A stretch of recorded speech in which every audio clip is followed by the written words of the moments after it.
وبرنامجكي dhaqanka iyo hidaha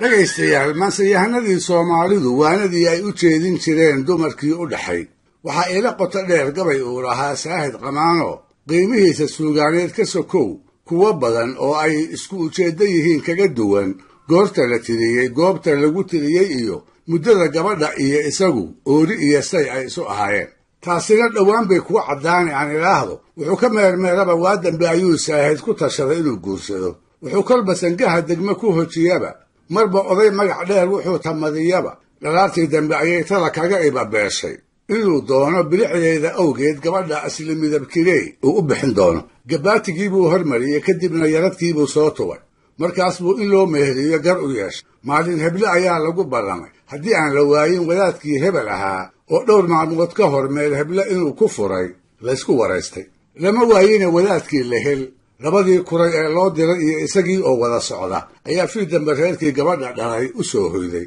maantii xigtay baa goobtii meherka loo darbay la soo buuxiyey neefafkii la qashay markii la cunayna waxaa la gudagalay dantii aawadeed meesha la isugu yimid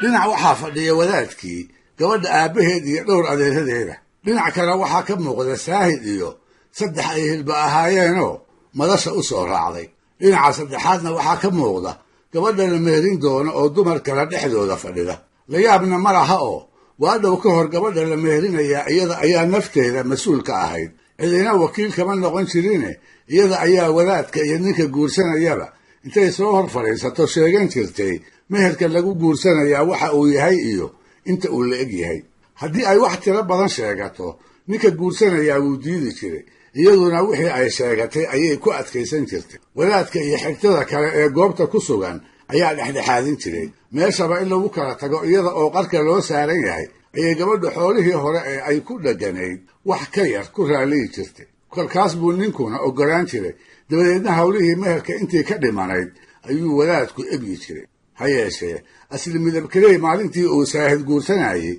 cayn meher iyo tiradiisa toona laguma wada hadlin sidii aan gabaatigii iyo yaradkiiba loogu wada hadlin wax waliba sidii uu gabyaagu u jeclaa ayay u dhaceen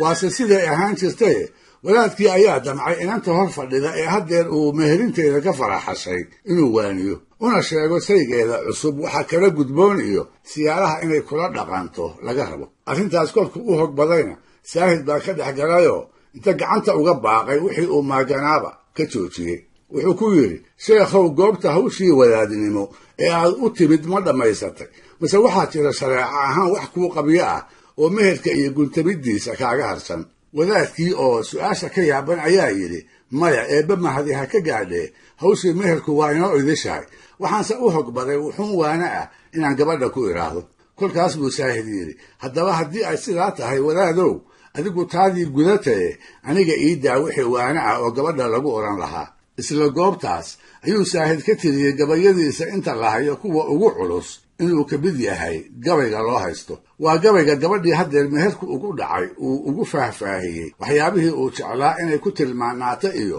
dabeecadaha qaarka uusan ugu dulqaadan doonin si toosa intuu gabadhii ugu halqabsado ayuu ararta ugu sheegayaa dhul tolol iyo degmooyin wixii uu u ilaala tegey intii uu xiradoonka ahaa wuxuu ogeysiinayaa hablo ciiddaasa oo uu la kulmay inuu iyada ka doortay quruxda qiimiga loogu sheegay iyo qoyska ay ka dhalatayna uu ugu xishay sidaa awgeedna uu gar ugu leeyahay erayada uu ku odhan doono inay dhab u weelayso qayb arartaas ka mida ayuu ku yidhi afka ugunti iyo cadari iyo nimanka iimeeya isaxaaqa irdaha maalin guur ururta reer kooshin abasguul bartida reer garaad ama raweyntooda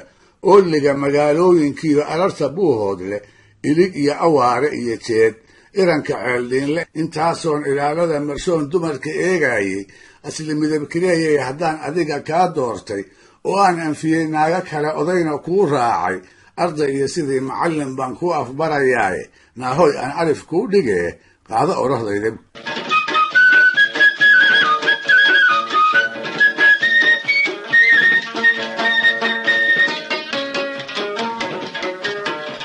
arartaa kadib ayuu gabayga weyn u gelayaa qodob qodob buu gabadha ugu kala dhigdhigayaa wixii uu ku waanin lahaa iyo wixii uu ka waanin lahaa isaga oo ugu horraysiinaya oogadeeda inay dar yeesho aqalkeedana aan unsiga laga waayin ma udgoona naagaynan gumeed uudna shidan mayne mar haddii ay ubad yeelatana lagaba aayuusiye arwaaxaaga oogada biyaha abad ha moogaanin afka iyo ilkaha rumaga mari oo indhaha kuulo uskag naagle waa nacabnahe yuusan kugu oolin marka xigana wuxuu ku waaninayaa cidda uu isagu ka dhashay inay iska ilaaliso si goldaloolo lagu xanto aanay uga helin kol walbana iyada oo qurux la tiicaysa mooye aan si kale lagu arag haddii arad la guursado tolkay wau abtiriyaaye adyad iyo waxay kuula iman aga barnaagoode 4 hilqadood iyo qaflaas aqalka kuu taalla aradbaxa asliga kuusha iyo qaado agabtaada adigaan ilwaad quruxsanayn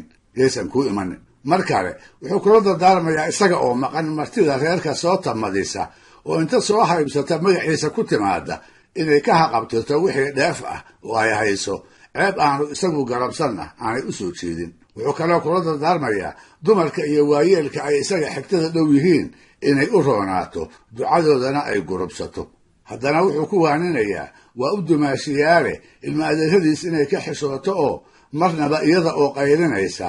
aanay sina codkeeda u maqal anoo maqan islaan idin martiyey niman i aanaystay ad ha odhan allah igu ogow aabbahood ma hayo arli durugsan yay iigu iman inaad asteexowday anigaan ogayn dhuuniyay igaga eed sheegan reerahayagoo idil gabdhaha iyo islaantoo dhan u roonow anfaacigana sii ayan ku inkaarin naagaa ugaas lehe dadkiiyo ururi waayeelka ayaa noolba tii qaylisaa waa ibliis falana ilma adeeraday iyo raggaan oday wadaagaynay irdhahood qab abidkaa xishood aayar socodkaaga is ogow afkaagana yasiro idabtu waa doorag